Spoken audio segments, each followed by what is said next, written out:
Hey, what's up? It's Jeff here, and I want to talk to you today about what to do about those terribly toxic people in your life that are stopping you from the success that you want and that you should be going after, because that's what you're here for. So let's talk about it.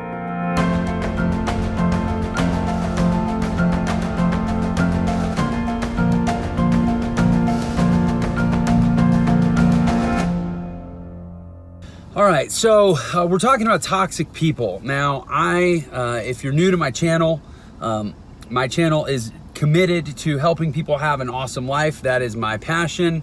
It is certainly my focus for my own life. I'm not ashamed to say that I have an awesome life, and I am constantly pursuing more awesomeness in my life.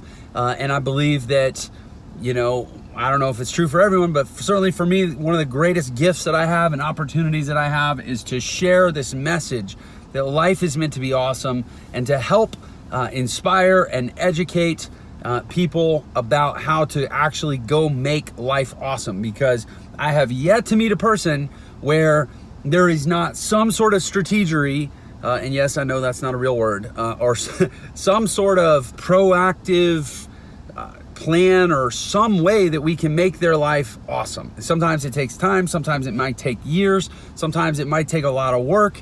Nothing worthwhile is easy. One of my core tenets, my core operating principles in this world is that I eagerly do hard things well. So that's three statements in one. One, first of all, I do hard things. Secondly, I eagerly do them. Third, I do them well. So I don't just commit to get through the hard things. I'm actually going to do a good job of them, and I'm going to be excited to do a good job of them. When you take that attitude, then all these obstacles, all these challenges in your way to making life awesome, they're not such a big deal because you eagerly do hard things well. So that means you love the fact that it's going to be hard, because you know that's going to make it easy to separate yourself from most people who don't actually want to do hard work and who aren't excited about tackling the challenges in this world. And one of those challenges that I see so many people butting up against is actually other people. It's kind of like religion. The best reason to be a member of any religion is the people in that religion. You look at them and there's all these amazing people. I want to be like them. I want to have their results. I want to have their life. I want to have their joy, whatever. The worst reason to be involved with any religion, same thing. Other people. You look at some of the people and these people are terrible. I would never join that group because I don't want to be like those people. People run the whole gamut, right? They're the best reason to align or the worst reason to align. In your life, you've got all types of people. You've got the full spectrum. And in my experience, people that are struggling to realize their goals, they're struggling to realize what's possible for their life. It's never actually because of the other people in their life, but it involves the access or the obstructionism or the lack of proper boundaries that people have allowed in their life in regards to other people. So a lot of times, helping people have a more awesome life is actually about helping them recalibrate their relationships with other people. And usually there's a few bad apples that are threatening to spoil the whole bunch. Those are the toxic people, and those are what we're here to talk about. So, first of all, one of my favorite sayings is, don't wrestle with pigs. They will drag you into the mud and they will beat you with experience. And actually, they'll enjoy it. Pigs like sloshing around in the mud, right? And they're good at it. So don't wrestle with them. So the biggest thing about toxic people is don't try to change them. Just try to minimize your interaction with them. And I know a lot of times that's easier said than done, especially if it's family or close friends, but you don't choose your family, which means you don't have a responsibility to them unless they serve. You have a responsibility to be decent and respectful to all people in this world, and you don't want to disrespect your family. But, and I say that, I'm not saying this flippantly. Like, again, I coach people. I've worked with hundreds of people privately. I've trained tens of thousands of people. And very often, like by people's own statement, the biggest obstacles that they're having, the biggest challenges that they're having, the most resistance that they're getting is coming from people in their own family, or at least people that are in very close proximity to their life, people they don't feel that they can just fully separate from. So the key here is remembering you don't owe these people your time. You might owe them your respect. You might even owe them a certain amount of of deference in certain regards. You might even feel like you owe them a holiday if you want to maintain a tradition or whatever, but generally speaking, you do not owe them your time, and you do not owe them access to you. Usually, toxicity is a symptom of failure to set proper boundaries. So one of the exercises that I like to take people through is actually the concentric circle exercise. And basically, I call these rings of access. So you put yourself at the center, you draw a circle around yourself, draw another circle around that circle, and one more circle around that circle. And you basically label these. You have confidants or your close friends. And family, don't have a circle for family. I promise your family, different members of your family are gonna exist in different of these circles. There's not a circle for family. That's, unless your family has all the results that you want, unless your family is all, really successful, positive, energetic, fit, healthy, wealthy, high functioning people that have all the results in life that you want, then just because they're your family doesn't mean that they should have a dominant influence on you. I mean, I get it when you're like a little kid, but we grow up, right? We don't have to let our parents or our siblings or our aunts and uncles or our grandparents or anyone be the primary influence in our life if they haven't earned that right through merit and through our choice, right? We didn't choose our parents, so they don't belong in our inner circle necessarily over time. I'm lucky. I have great parents. I like having them in my inner circle. But they have the results that I want. They have a healthy marriage. They're really positive people. They're charitable. They're successful. They're good parents. Like I like having them there, but I would boot them out in a second if they didn't earn that spot. They don't just get to be there because they're my parents, and yours shouldn't either. Parents, brothers, sisters, whatever. They don't deserve a spot. But, again, I see this with people. They just kind of act like people deserve access because they were born in proximity to them or they happen to live in the same house. And so the concentric circle exercise, again, you have your confidants, your close friends. Then you have just kind of your general friends in the next ring.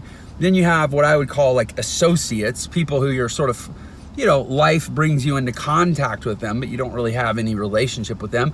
And then you need to draw a thick line on the outer line, and everyone else out there, basically, they don't get access unless they qualify for it somehow.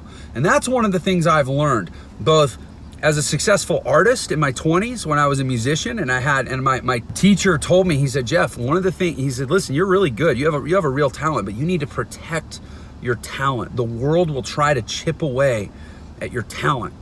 And then later, when I was successful in business, through observation and through also direct advice, people said, Jeff, listen, you got resources now. Everybody's going to be coming at you. Everybody's going to want something. People are going to be tugging at you. They're going to erode. There's a lot more of them than there are of you. And they're going to erode your resource base. Just like when I was a musician, they said other musicians will erode your talent base if you don't build a wall around yourself. And it doesn't mean that you don't step outside the wall and you're not generous and giving as a person, but you have the right to lock the gate on the wall and not let the world in. And you got to be crystal clear about that. So then what I recommend, once you define who, you draw your circles and you label the circles, then you figure out who in your life really belongs in each circle. And then you create rules for each circle, rules around time, rules around access, rules around what you'll tolerate from people in each level. There's things that you should tolerate from people in your inner circle that you shouldn't tolerate from just your friend. If you find yourself having to consistently tolerate from something from someone in your inner circle that doesn't feel right, then they might just need to be moved out a ring to the friend ring, or they might need to be moved outside the walls altogether. Skip associates and just put them on the outside of the wall, and get really, really like militant about this part of your life. You get to manage access to yourself. And I will say this, I do not know any highly successful people that do not operate this way. Highly successful people really, really do a great job of managing their availability. They're just not that accessible. And that's really frustrating to a lot of people that are constantly trying to get to them, but it becomes self-fulfilling. The more you sort of position yourself and angle yourself away from being so available and so accessible and feeling like you owe people, the more you're able to focus and invest in the things that give you really productive results and move your life forward. And then it starts naturally, more people start to kind of attract and try to come towards you and ultimately sort of pull at you, and the more it becomes a necessary survival mechanism to sort of, again, cordon yourself off and position yourself and really, really tightly regulate these rings of access in your life. And I always say, if you want to be a rich person, start thinking like a rich person. If you want to be a successful person, start thinking like a successful person. If you want to be a happy person, start thinking and acting like a happy person. Like, it's be, do, have. Be the person that does the things that has the result. Don't focus on having the result so that eventually you can be the person. So I'm telling you, successful people, this is how they operate. So start operating that way now, and you increase your likelihood of being successful. And whatever you do, don't wrestle with the pigs, because they love it down in the mud, and they will drag you into it, and they will beat you with experience, okay? So that's my advice about how to handle toxic people in your life. This channel is devoted to all things related to having an awesome life. I focus on the 3 P's of excellence: physical, personal, and professional. We definitely talk about making lots of money, because an awesome life has to be paid for. You want to do awesome things, you want to have awesome experiences. I don't know anybody that's looking to pay for those tickets for you. You got to pay for your own tickets. So you got to make money, but that's not all we talk about here. We talk about how to manage relationships, how to optimize communication, talk about physical health, personal management, habits, success, mindset, all the things that ultimately will move you towards that awesome life, which is how life is supposed to be. Life is meant to be awesome, and this channel is dedicated to helping you achieve that. So if you're into that, go ahead and subscribe. Make sure you click the bell to get notified as more videos get released, and I will keep bringing you more awesome life content as I travel about leading the revolution of awesomeness. Catch you later.